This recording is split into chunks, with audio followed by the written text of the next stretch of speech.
group essentially invaded parts of Israel today, infiltrating by land, sea, even air, sending paragliders in. Hamas also launching thousands of rocket attacks, overwhelming Israel's robust defenses, and then sending armed militants into the streets of Israel, some of whom were seen cutting fences at Israel's border with Gaza City to get into the country. Dozens of Israelis are dead, hundreds are injured, and Hamas has claimed to have taken hostages, bringing them back to the Gaza Strip. Israeli Prime Minister Netanyahu addressing Israeli citizens this morning, declaring the country is in a state of war and vowing swift retaliation, which is already underway. Palestinian officials saying at least 200 people have been killed by Israel's retaliation. NBC's Raf Sanchez has been on the scene all morning. He's in the southern part of Israel. Raf, what is the very latest there that you are seeing and hearing? Kristen, we are now more than 10 hours into this unprecedented surprise attack by Palestinian militants from Gaza, and this chaotic and violent situation is still unfolding. I just want to give you a sense of the geography.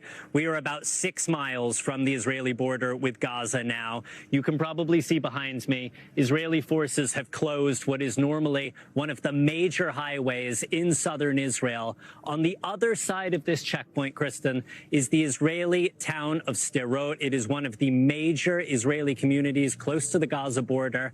I just got off the phone with an Israeli security official who tells me that fighting in Sderot, as well as several other towns and cities and communities along the Gaza border, is still underway. Kristen, that is a sentence that if you had asked me yesterday, I would not have told you was plausible. The idea that Palestinian gunmen are inside of Israeli communities is what has taken this country so by surprise, and it is the method and the level of sophistication with which they have carried out this attack. As you said, Palestinian gunmen arriving by land, by sea, and for the first time by air, using paragliders and hang gliders to cross the Israeli border.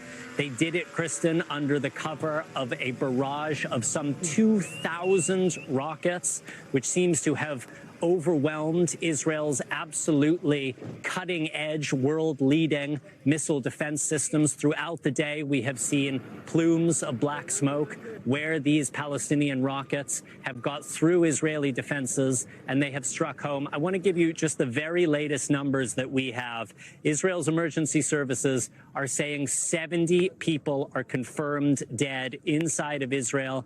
That is one of the largest losses of life on a single day in decades here. Some 800 Israelis are wounded. And Kristen, inside of Gaza, where Israeli airstrikes have now begun, the Palestinian Health Ministry is saying 200 people have been killed already, 1,600 wounded. Kristen, I'll just close with saying that perhaps the most important dynamic here, the key to understanding what comes next, is the fact that Hamas and the smaller militant group Islamic Jihad say they have Israelis captive inside of Gaza, and the whole world is now watching to see what Israel will do next to get its people home. Kristen.